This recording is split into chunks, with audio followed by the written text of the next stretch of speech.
Muito. Os dois ficaram internados na UTI, acho que mais de 20 dias, acho que um 18 dias e outro 20 dias. E as complicações não cessavam, eles não respondiam a nenhum tratamento, só iam piorando. Eu tinha um desespero, porque era a minha área de atuação profissional. Na ocasião, eu não estava trabalhando no hospital, mas eu sabia tudo. Então, eu entrava, eu via a bomba de remédio, já sabia que eles tinham piorado, porque eu via que tinha aumentado, eu sabia quanto que eles estavam de dopa e dopamina. Então, eu ficava desesperada de ver. Na época, dizia-se, aquela UTI dizia-se super humanizada, mas não era assim. Eu vejo que hoje é muito mais. Então, a gente não podia conversar com os médicos. Então, eu ficava lá, o médico passava...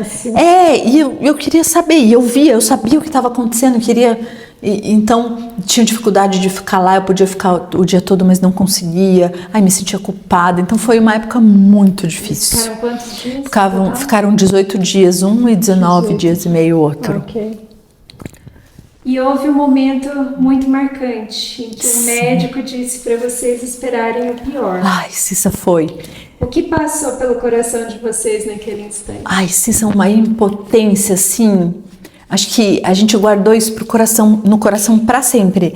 Pra gente sempre lembrar que as coisas não estão na nossa mão. Sim, não estão. Aquela coisa. Eu queria fazer tudo e eu não podia fazer nada. Inclusive eu tinha que ir embora. Porque foi na entrevista, foi na visita da noite. À noite a gente não podia ficar, a mãe não podia ficar. Então foi assim uma sensação. Foi à noite que ele deu essa notícia? Foi era umas 8 horas. Sensação de impotência. Impotência, de dar as costas e deixar o meu filho. E como os médicos não falavam com a gente, quando ele veio falar nessa visita, foi muito difícil, né? E ele falou assim mesmo: a medicina, nós já fizemos tudo, a medicina já fez tudo. Agora é só rezar. Ele até falou isso. E nesse hospital havia uma capela. Sim. Com uma gruta de Nossa Senhora. O Fernando ainda não era católico, mas decidiu ir até lá. Cissa, foi Como assim foi esse mesmo. momento? Meu Deus. Foi muito legal, porque foi engraçado como a gente reage às coisas, né? Então ele falou: vamos ali naquela gruta. Era ali na Policlínica? Não, foi no Antoninho. Aí eu olhei assim pra ele, vamos, né, meio totalmente entorpecida, que tô deixando meu filho pra trás. E aí, Cissa, ele ajoelhou e ele ainda falou assim, que eu fiquei com raiva. Pra Nossa Senhora, eu consegui sentir raiva desse homem nessa hora, pra você ver a porcaria que a gente era. Ele falou assim: eu não acredito na senhora. Eu falei: como que ele fala assim com ela, né? Assim, mas me ajuda com os meus filhos, algo assim, né? Me ajuda, faz alguma coisa pelos meus filhos. Imagina, uma entrega perfeita do coração dele, né? Eu não acredito, preciso de você, né? Foi sincero? Totalmente. É isso que Deus espera da gente. Se você for verdadeira, me ajuda, né? E daí um milagre aconteceu, um milagre mesmo. E né? Esse milagre aconteceu no dia seguinte. A gente foi embora totalmente entorpecidos, a gente dormia, acordava, e 6 horas da manhã tocou o telefone e foi muito legal, porque a médica falou assim, era uma médica bem despachadona, assim, e ela falou assim, não me peça para explicar o que aconteceu, mas os seus filhos estão bem. Eles tiveram uma evolução essa noite que nós não estamos entendendo. Do Lucas, a gente já diminuiu praticamente toda a medicação. Então, eu quero que você interne agora, para você estar disponível para mim a hora que eu quiser dar alta para o teu filho. E aí foi nesse mesmo dia, umas 9 horas da noite, à noite. Era bem à noite, acho que até mais tarde. O Lucas já saiu, já veio pro meu peito para mamar tudo. E o Daniel, que estava mais grave, esperou mais um tempo. Eu não sei dizer se foi um dia, acho que foi um dia, aí nós dormimos com os dois. Eu digo pra você que em 4 dias a gente estava em casa, Cissa. Em casa. Acreditou que Nossa Senhora não vem aqui em serviço. E aí chegou a vez dele de fazer o catecumenato, né? Na sequência. Foi. A gente ficou uns 2 meses na casa da minha mãe com os bebês bem pequenininhos. Depois eu já fui pra minha casa. E daí quando eu fui pra minha casa...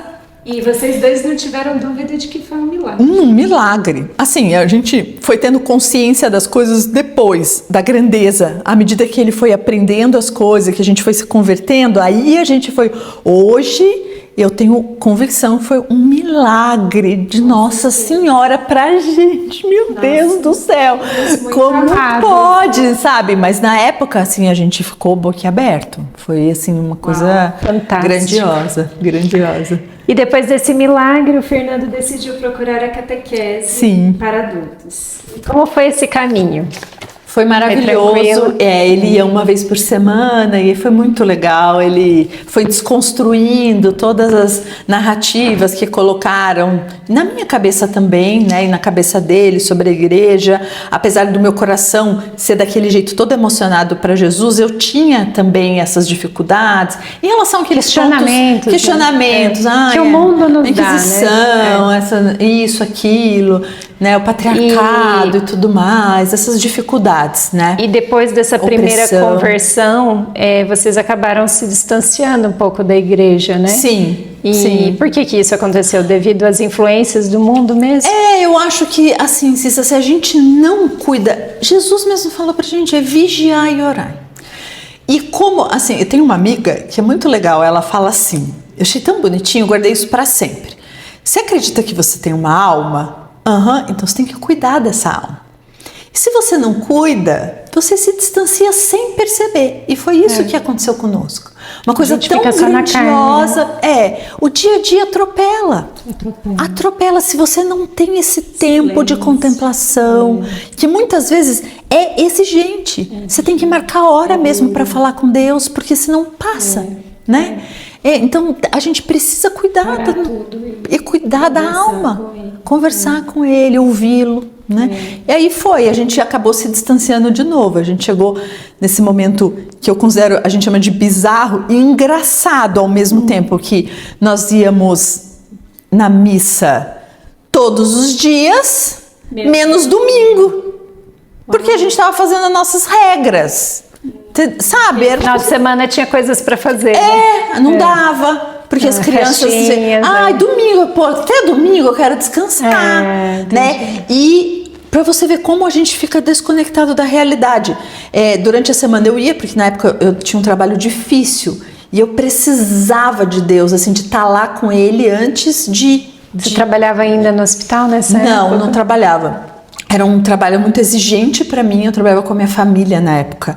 E era exigente emocionalmente, você vê, sempre a emoção que me... Então eu ia, aquilo me fortalecia. E daí quando eu não ia na missa, não era toda a missa que a gente não ia aos domingos, algumas a gente ia, daí eu ia lá, me confessava assim, não fui na missa no domingo, só para receber... Mas não profundamente em outros aspectos? Não, eu estava cumprindo regras. Aquela coisa básica. Que eu aprendi, regras. Eu estava cumprindo regras. Certo. Eu não estava amando ainda. Eu estava cumprindo regras. Certo. Então eu não ia. Quando eu estava com preguiça, eu não ia, assim. Perfeito.